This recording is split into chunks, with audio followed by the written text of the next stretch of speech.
The harbour spat at me like a drunk man going on about today's youth. There was a foul stench in the wind on this most foggy of foggy mornings. The most foggy morning of this week, no doubt.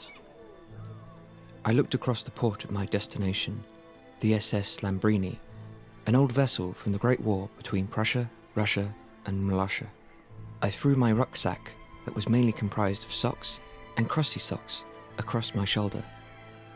I took a mighty whiff of the sea air. "All aboard?" the first skipper yelled, more air horn than man. I approached him with a steely prowess. "Are we leaving for port?" He grimaced. "Aye, last call. Who are you then?"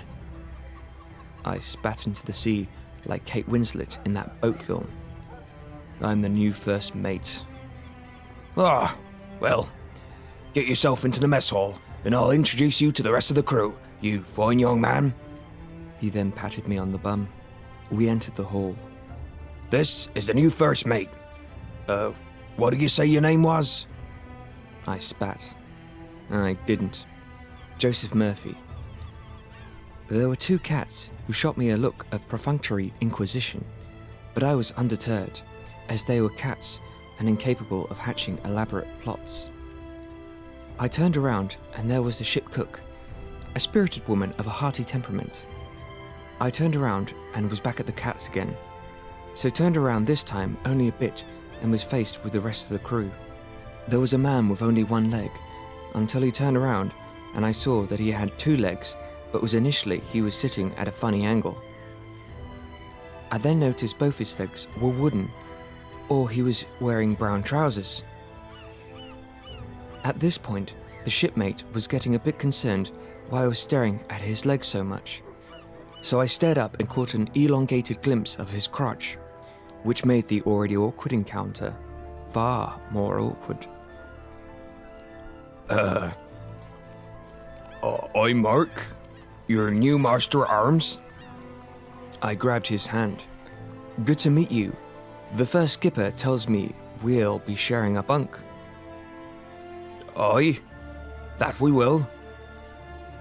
"But which one of us will get the top bunk?"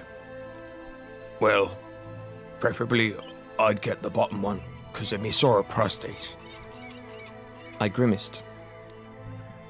"But I have a sore prostate too."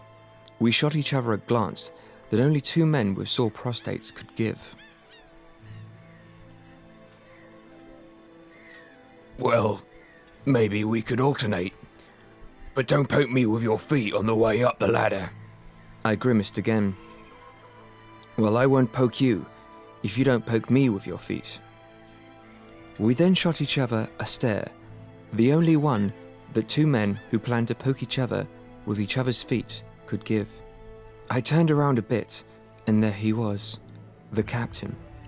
He was adorned with FUBU clotheswear, which was odd for a captain, but not altogether unheard of.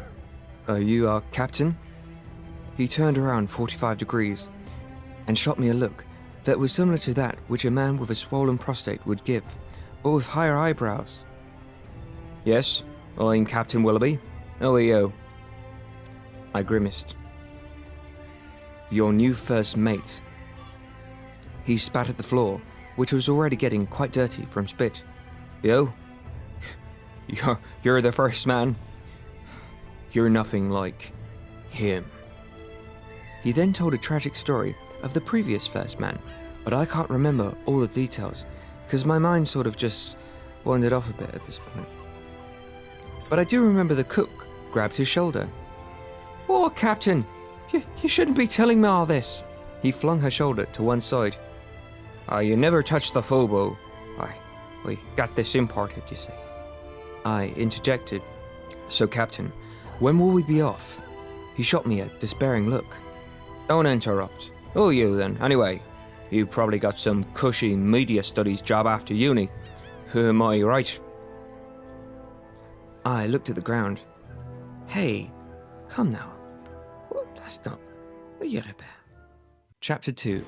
The Great Storm. "All hands on deck, you great bloomin' wretches!" yelled the captain. It was a monsoon, enormous and horrific, like modern architecture in London. "Quickly, We need to tie down the mast. I grabbed one of the ropes and tied it up like a shoelace knot, but it did sod all. But it made it look like I was doing something, which was good. Get it raised. Oh, he lived for this, laughed the captain, as a big splash of seawater hit him in the face, which I would have found a bit uncomfortable, but he seemed to enjoy it, so each to one's own. First mate, I need you here, yelled the captain. I ran with the haste of someone who was really fast. She's coming at us. Who's coming at us? I replied. The great storm. My father and his father have been fighting this storm for generations. You bastard storm! The storm then shouted something back in Storm, which I couldn't understand because I only took GCSE French. The captain then called over his cabin boy, a small Native American boy, which I thought, to be honest, there was some kind of human rights thing going on with him, but I didn't say anything. Suddenly, a giant wave knocked the side of the ship and we began to capsize. Oh shit! I yelled very loudly, which was slightly embarrassing. Quickly, to the port side. We need to tie down the mast to the rudders. I didn't know what rudders was. I knew what ruddles was, a delicious £2 drink you can get from your local Weatherspoons. I shouted, I'll do it, Captain. I grabbed a blowtorch and jumped overboard the side of the ship. Now, where's this rudder? Hey, how come the ship's getting further away? Oh, you fucking idiot, yelled the captain. Man overboard! I began to drown and saw my whole life flash before my eyes, which turned out to be the end of a giant boat for some reason. They started throwing ropes at me. I grabbed onto the one, which turned out to have my same shit shoelace knot on it. They managed to pull me back on board. I was exhilarated. What an adventure. I've done sod all, but I'm exhausted. This was like my old cushy media studies job. Chapter 3. The Island of Forbidden Pleasures. We docked at port. The captain smiled. Welcome to the Caribbean island of forbidden pleasures and sand. I jumped off and stretched my legs with the energy of a wild goat. I then went down to kiss the sand, despite only being one day on the ship. I ran into town with the haste of a hasty man. The town was beautiful, full of architecture from the times when Britain went round sodding the world up. I ran into the first shop. Oh, Maplins. I don't really need anything, but good to know it's here if my phone charger breaks. I ran into the next shop. Oh, it was full of fantastical wonders. There was an elephant the size of a pea, and a pea the size of a pea. Need a pea, sir? What peas do you sell? You can have a frozen pea. I grimaced. A frozen pea? Everything's Disney merchandise nowadays. No, thank you for me. Suddenly, the captain grabbed my shoulder. Come on, Joseph. We're heading to the local pub. Come along for a fucking drink. I winced. Oh, could we go to Spoon's or a Sam Smith's? I'm a little skint. He slapped me on the back. Or we'll make a seaman of you yet. We went to the pub called the Old Huxtable. The barman threw a pint of grog which tasted heavenly. Well, not heavenly. It objectively tasted terrible. But when you associate the taste with the pleasure of being drunk, it does taste heavenly. I nodded to the barman. Love the grog. Is this an homage to the game Monkey Island? He spat at the floor. Everyone's always going on about that blasted game. You want to see the last guy who mentioned Monkey Island? I turned around and saw a man with his laptop playing the game Monkey Island, which was reassuring. I bought a hearty round for the crew, which in retrospect was a bad idea because there were like 12 of us. 4 of them I'd never seen before, so it ended up being £72, and only 2 of them bought me a pint as well. And I tell you, people nowadays, they just don't follow the lad code, which I was taught at uni. I was the deputy leader of the Pirate Society back then. What a bloody coincidence. Chapter 4. Bumping into the Beauty.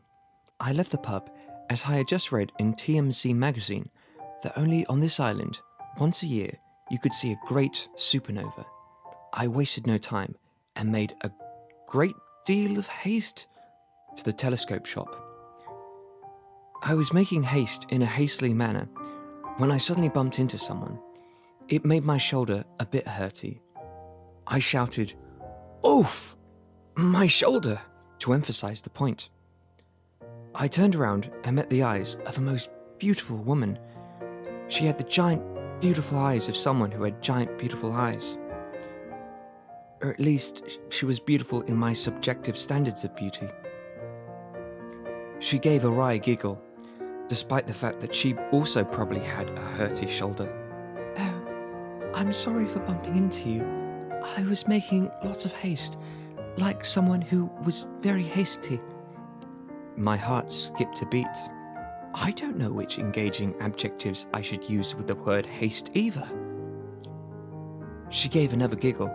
"Hee, I guess that makes two of us. Well, there are probably more people in the world who don't also use engaging adjectives to use with the word haste either, but we'll never meet them. True love is who you meet." I was taken aback. True love? But we've just met each other, my word. She let out a third hearty giggle. "You know, my shoulder is hurting quite a bit." I offered my support. "Do you want me to take you to the shoulder shop?" She blushed. "I don't think such a place exists, but I appreciate you pretending that such a place exists. Would you mind walking me to the county fair?" I nodded. It would be my pleasure. I walked with her down the street with absolutely no idea where I was going, as I was new to the island, but she didn't seem to notice, so that was okay. She touched my shoulder, the one that wasn't hurty. "I very much appreciate you walking with me." I guffawed into my shoes. It's been my pleasure." She blushed. Would you like to accompany me to the Grand Nebula celebration tonight?" "What's that?" I said. "Oh, it's delightful. Everyone on the island gets together and we all stare at the stars. Pete Potherwaite's comet is coming tonight for the first time in 40 years. I took my hands out of my pockets. It would be my absolute pleasure. I'm so sorry, this is a bit embarrassing, but what did you say your name was again?" She spun her hair. "I didn't," and walked away. I was confused. Surely her name wasn't "I didn't." That would be absurd. No, surely she was being flirtatious. No, surely. Chapter 5. The Big Kiss. I left the pub after a few cheeky pints of Ruddles and travelled to the Great Nebula celebration. I caught her at the Ferris wheel. "Oh, Mr. Murphy, I didn't think you'd come." I shrugged. Oh, I had to come and see her." She fluttered her eyebrows. I didn't know such a thing was possible. She blushed. "Yes, I've got very strange eyebrows. But enough about my eyebrows. How are you, brow?" I almost forgave her that terrible joke. Almost. She pointed to the sky. "Would you like to ride the Ferris wheel? Hopefully, if we get on board just at the right time, we'll be able to get a close look at Pete Potherwaite's comet just as it enters our stratosphere." I blushed. It would be my pleasure. I didn't. She frowned. "No, my name is Sarah, not I didn't." I was embarrassed, but was also relieved her name wasn't I didn't. We joined the queue. "Oh, I can't wait. I hope this line doesn't take too long. It's quite cold." I reassured her. "Please don't threat. If it gets too cold, you can borrow my jacket." She smiled. "Thank you, although I thought that went without saying. But thank you." We boarded the carriage and began our ascent. "Oh, look!" she screamed. We looked into the sky. like two stargazers, which is exactly what we were. I saw a flash of brightness across the sky. "It does look like Pete Potherwaite's," I cried. She touched my shoulder, which now wasn't hurty. "Yes, it does. Do you know he was actually in the film Dragonheart, where Sean Connery's character turns into a star at the end, and Pete Potherwaite is narrating it?" I exclaimed. "I didn't know that. That's amazing." She shrugged. "Amazing is a bit much, but thank you." That was all I needed to know. Under those bright, shining lights, I leaned in and placed a big old smacker on her yapper. "That kiss gave me serious AMSR," she gasped. I replied, "Yes." It also gave me a big old tingle. It was then in my heart I knew, if she was cool with it, I'd like to date her for more than 3 months, which is as long as all my previous relationships had lasted, because it's then when the girl realizes I'm not really going anywhere. The next day, I awoke with zest and sprightliness. I ran down the street, like Belle in that film she's in. "Good morning, shopkeep," I cried. "Good morning, man whom docked in yesterday," replied the shopkeep. "Good morning, town crier." "I'm not the town crier," replied some guy. "Good morning, Mr. Mayor." "How did you know I was the mayor? I've never met you," replied the mayor. "Lucky guess," I shouted, and ran down the street. I ran into the pub where all my shipmates were located. Humble captain, humble cook, and all the humble rest of the crew I didn't mention earlier. I'd fallen in love. They twirled their eyes in a manner that was both condescending and affectionate. The captain sighed. Love's for suckers." The cook then cracked him over the head with a frying pan. Now, the boy's in love, can't you The captain interjected. "Jesus Christ, woman, you hit me over the head with a frying pan.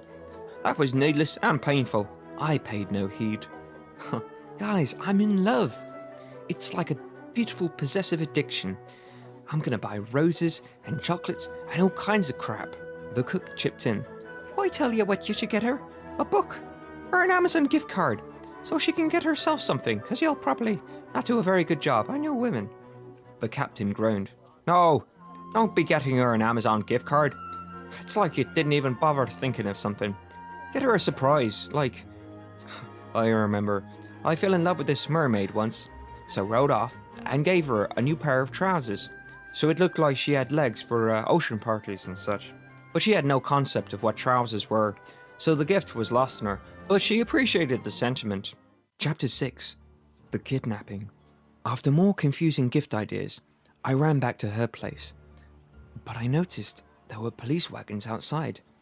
Shocked, I ran through the front door and was confronted by 2 officers. "Good evening, son." I looked around in panic. I mean, Sarah. Where is she?" The first officer removed his cap. "She's been kidnapped." I was flummoxed. "What? Who took her?" The second officer interjected. "Don't tell him, Steve." The first officer brushed him off. "He has a right to know, Dave." Officer Dave replied. "Well, who is he?" Officer Steve replied. "Oh yeah, who are you?" I shouted. "I'm the guy she met yesterday." Officer Steve shook his head. "I'd say that sounds a bit suspicious, but we already know who did it." I demanded. "Well, who took her then?" The second officer interjected. "Don't tell him, Steve." The first officer brushed him off. "He has a right to know." Oh wait, we've already done this bit. "It was the skeleton pirates of Nyarlathotep." I almost gasped.